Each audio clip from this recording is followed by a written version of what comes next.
हरे Krishna, Radhe Radhe. Hello everyone, good morning. कैसे हैं आप सब लोग? उम्मीद करती हूँ आप सब बहुत अच्छे होंगे। आप सभी का फिर से स्वागत है मेरे एक नई ब्लॉग में। आज के ब्लॉग की शुरुआत हो रही है अर्ली मॉर्निंग से। अभी टाइम हो रहा है सुबह के 5:30। उठ के चाय वगैरह पी, किचन में थोड़े से बहुत बर्तन धुले थे, उनको भी सेट किया। थोड़ा सा ना टाइम लग जाता है। और चाय नहीं पी मैंने पिया था अदरक का पानी। तो अब लग रही है झाड़ू। और आज दिन है बृहस्पतिवार, तो आज सिर्फ घर में झाड़ू लगेगी, पोछा नहीं लगेगा। कभी कभार ऐसा होता है ना जहाँ पे थोड़ा सा पोछा लगाने की ज़्यादा ज़रूरत मुझे लगती है, जहाँ पे थोड़ा लगता है कि हाँ गंदा ज़्यादा है, हल्का सा वहाँ पे मैं पोछा लगाती हूँ। नहीं तो आजकल सर्दियाँ हैं तो ज़्यादा पोछे की ज़रूरत पड़ती नहीं है, क्योंकि मैं ना सारे घर में कहीं ना कहीं कुछ ना कुछ बिछा के ही रखती हूँ। तो फिलहाल सब ठीक है। थोड़ा सा किचन में लग रहा था कि हाँ सफाई की ज़रूरत है, तो हल्का सा मैंने किचन में पोछा लगा दिया था। वो भी पूरे किचन में नहीं लगाया, सिर्फ सिंक एरिया के पास, क्योंकि वहाँ पे थोड़ा पानी वगैरह गिरता है ना, तब रहता है कि थोड़े दाग जैसे लग जाते हैं। तो यहाँ पे झाड़ू लग गया है, बच्चे अभी सोए हैं। और आज है क्रिसमस, तो बच्चों की भी ना छुट्टी है क्रिसमस की। और तुलसी दिवस भी है, तो हम लोग क्रिसमस तो मनाते हैं नहीं, बस तुलसी दिवस मनाएंगे थोड़ा बहुत जितना भी हो पाता है। तो यहाँ पे सारे घर में मैंने बिछा दी हैं दरियाँ और मैट्स जितने भी हैं। अब मैं आ गई हूँ मंदिर में नहा धो के, और अब होनी है घर में पूजा सुबह वाली। तो ठाकुर जी को भी उठा दिया है, उठा के उनको बिठा दिया है बिस्तर में। और मैं ना जब भी उनको उठाती हूँ सुबह तुरंत नहलाती नहीं हूँ, थोड़ी देर उनको बिठाती हूँ या फिर बिस्तर में ही लिटा देती हूँ उठाने के बाद। फिर उसके बाद पूजा की तैयारी करती हूँ, उसके बाद मैं उनको नहलाती हूँ। तो छोटे वाले ठाकुर जी को नहला के उनका श्रृंगार करके बिठा दिया है। अब बारी है इनकी। तो जब भी ना ठाकुर जी को नहलाएं, अगर आपके पास है, तो सबसे पहले ना उनके पैरों में पानी डाला जाता है, उसके बाद उनके हाथों में, फिर जाके कंधों में, फिर जाके सर में। पहले से मैं भी यही करती थी ना, पूरा सर से ही पानी डाल देती थी, लेकिन ऐसा नहीं करना चाहिए, मैंने सुना कहीं से। तो जैसे ना हमको झप्प होती है ना जैसे पानी डालने में अचानक से, वैसे उनको भी थोड़ा सा लगता होगा। तो यहाँ पे मैंने उनको नहला दिया है। और आजकल सिंपल पानी से नहाते हैं, कुछ चंदन वगैरह इन चीज़ों से नहीं नहलाती हूँ क्योंकि ठंडा है। तो यहाँ पे बहुत प्यारा सा इनका भी मैंने श्रृंगार कर दिया है और शॉल भी उड़ा दिया है, क्योंकि सुबह सुबह ठंडा हुए रहता है। और आज वैसे भी मौसम ना थोड़ा सा ज़्यादा ठंडा है, क्योंकि बादल लगे हैं और कोहरा तो वैसे भी है ही। अब बारी है सुबह वाली पूजा करने की। उससे पहले आप मेरे कान्हा जी के दर्शन कर लीजिए। छोटे वाले कान्हा जी कितने क्यूट लगते हैं रेडी करके, और बड़े वाले भी बिल्कुल रेडी हो गए हैं। अब इनको रख देते हैं इनकी जगह में और फिर करते हैं सुबह वाली पूजा। तो पिछले ब्लॉग में ना मुझे एक कमेंट आया था, अनजान फ्यूचर नाम से शायद उनकी आईडी है, और उन्होंने मुझे कमेंट किया था कि क्या नौटंकी है, आप जितना प्यार इन पत्थरों पे लुटा रही हो उतना बेजुबान जानवरों पे लुटाओगी तो अच्छा होगा। कुछ इस तरह का कमेंट आया था। और वो बताती हैं कि भगवान जी ने उनके मम्मी पापा को उनसे छीना है। तो अब मैं इसमें क्या कह सकती हूँ, अगर ऐसा कुछ है, आपके मम्मी पापा आपके पास नहीं हैं, तो मेरी संवेदनाएं आपके साथ हैं। मैं इस बात से मतलब थोड़ा सा मुझे लगा कि बुरा लगा सुन के कि आपके मम्मी पापा नहीं हैं, लेकिन इसके लिए ना हम भगवान को दोषी नहीं मान सकते हैं। यहाँ एक न एक दिन सबको जाना पड़ता है, और कोई आगे चले जाते हैं, किसी को थोड़ा पीछे जाना होता है, लेकिन जाते सभी हैं। और कोई परिवार ऐसा नहीं है जिनके साथ ये सब ना हुआ हो। हर फैमिली में ये चीज़ होती है। तो इसके लिए ना हम भगवान को ब्लेम नहीं कर सकते हैं, जिसने जितना रहना होता है वो उतना ही रहता है। और आपको जो भगवान जी के विग्रह होते हैं, जो भगवान जी की छवि होती है, उनमें भी अगर पत्थर दिखते हैं तो ये आपकी मानसिकता है, इसके लिए मैं कुछ नहीं कर सकती। और ठाकुर जी की सेवा, अगर किसी भी देवी देवता का हमारे मुख में नाम आ रहा है ना, तो उनकी बड़ी कृपा है कि उनका नाम हमको स्मरण हो रहा है। उनकी कृपा से हम उनकी पूजा पाठ कर पा रहे हैं, उनका नाम ले पा रहे हैं, हमारे लिए इतना ही काफ़ी है। तो इसमें मैं आगे कुछ नहीं बोलूँगी, ये आपकी मानसिकता है। और मुझे अपने भगवान पे पूरा भरोसा है, और मुझे ये भी पता है कि वो मुझे कहीं पे कभी भी अकेला नहीं छोड़ते हैं, हर वक्त मेरे साथ रहते हैं।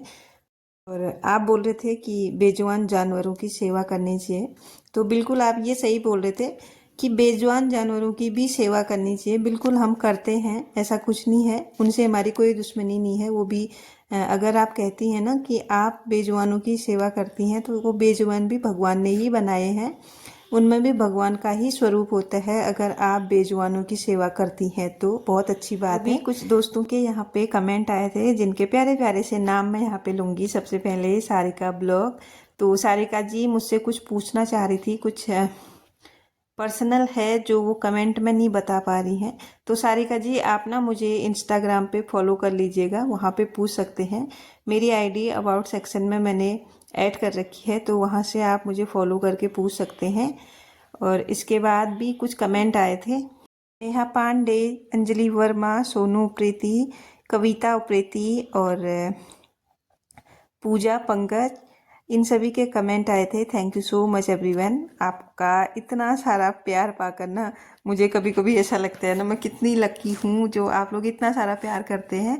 तो एक ब्लॉग बनाने के लिए ना एक ब्लॉगर को इससे ज़्यादा मोटिवेशन और क्या हो सकता है उसके लिए। तो आपके जो प्यारे प्यारे कमेंट आते हैं ना उनसे मुझे बहुत ज़्यादा मोटिवेशन मिलता है। तो अब आ जाते हैं ब्लॉग में वापस।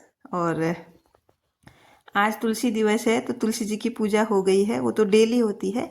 और इसके बाद मैंने बना लिए थे कान्हा जी के लिए मीठे वाले पुए। तो मैंने कहा आज उनको थोड़ा सा स्पेशल खिलाया जाए, तो उनके लिए मैंने बना रखे हैं जो गेहूं के आटे के पुए होते हैं ना मीठे वाले, वो मैंने बना रखे हैं। इनमें मैंने कोकोनट, चीनी और इलायची डालती हूँ, वो डाल रखी है। और ये इतने टेस्टी होते हैं ना, वैसे तो पहले टेस्टी ही होते हैं, लेकिन जब ये प्रसाद बन जाते हैं ना तब तो ये फिर पूछो ही मत। और साथ के साथ ना मैं यहाँ पे बना रही हूँ आज खाना फटाफट से, क्योंकि बच्चों की छुट्टी है। और सुबह ही आज मैं दाल चावल बना रही हूँ, बहुत दिनों से दाल चावल खाई नहीं है। तो सबसे पहले लगा लेते हैं प्रेम भाव से ठाकुर जी को भोग। और ये देख सकते हैं कितने सुंदर लग रहे हैं। अब मैं आ गई हूँ किचन में, क्योंकि अब बनने वाली है यहाँ पे दाल, और उसके लिए मैंने कट कर लिया है लहसुन प्याज। तो फटाफट से अब बना लेते हैं दाल। आज मैंने गहत मसूर पहाड़ी जो दाल होती है ना वो बनाई है, तो अब उसमें तड़का लगाने की बारी है। फटाफट से लगा लेते हैं तड़का। और चावल बनके बिल्कुल रेडी हैं, बस दाल को छौंका मारा और अब बैठ गए हैं हम खाना खाने के लिए। तो थोड़ी सी कल रात की सब्जी थी और रोटियां भी बची थी, इसलिए मैंने फिर अभी चावल ही बना दिए, क्योंकि फिर रोटी बनाती, थोड़ी रोटियां थी बनाती तो फिर मुझे दिन में ना और चावल बनाने पड़ते, तो इसलिए मैंने रोटी नहीं बनाई, बस चावल ही बना दिए। तो फटाफट से अब खा लेते हैं खाना, और उसके बाद फिर आगे के काम करते हैं। आज भी धूप नहीं आई है, लेकिन थोड़ी देर बाद फिर धूप आ गई थी, हल्की सी बादल छाए हैं आसमान में, क्या पता आगे को बारिश भी हो सकती है। तो गर्मा गर्म यहाँ पे लंच हमारा रेडी हो चुका है, इसको एंजॉय करते हैं, फिर मिलते हैं आपको। हम हाउसवाइफ के लिए ना कभी कुछ ना कुछ टास्क रहता ही है। गर्मियों में गैस के पास खड़े होने का टास्क रहता है, बहुत गर्मी लगती है। और सर्दियों में खाने के जो बर्तन धुलते हैं ना वो धोने में सबसे बड़ा टास्क लगता है, क्योंकि जो पानी निकलता है ना आजकल ठंडा सा एकदम चिल्ड, वो हाथों को ना लगता है कि जैसे हाथ ही कट गए हो। लेकिन फिर भी ना हम हाउसवाइफ ना अपने काम से पीछे नहीं हटते, लगातार टाइम टू टाइम अपना काम करते रहते हैं। और बहुत अच्छे से हर हाउसवाइफ अपने घर का काम करती है, चाहे उसके सामने ना कैसी भी सिचुएशन आ जाए।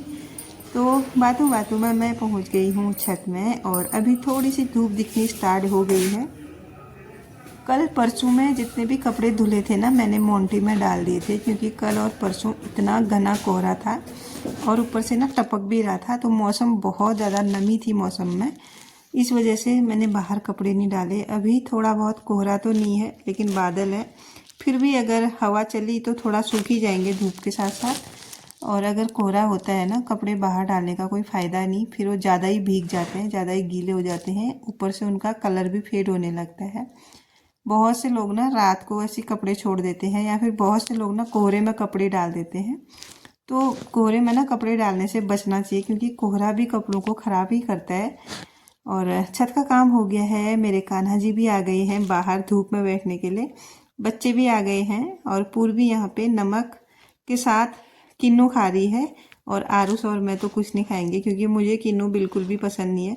मतलब पसंद है, मैं खट्टी चीज़ें ना खा नहीं पाती हूँ, मुझे थोड़ी सी प्रॉब्लम है खट्टी चीज़ों से। और आरुष को तो वैसे भी सर्दी जुकाम हो रहा है, वो वैसे नहीं खा रहा, तो सिर्फ पूर्वी यहाँ पे खा रही है संतरे। और मैं यहाँ पे अपने काम में लग गई हूँ, मुझे बिनना है कान्हा जी की ड्रेस। और जब भी तैयार होगी ना मैं आप लोगों को ये वाली ड्रेस पक्का दिखाऊंगी। तो आज का जो ब्लॉग है अब उसको यहीं पे एंड करते हैं। कैसा लगा आप लोगों को देख के ज़रूर बताइएगा। मिलती हूँ आपको नेक्स्ट ब्लॉग में, तब तक के लिए bye bye everyone, thanks for watching, Radhe Radhe. और अगर चैनल पे नए हैं तो चैनल को सब्सक्राइब कीजिएगा।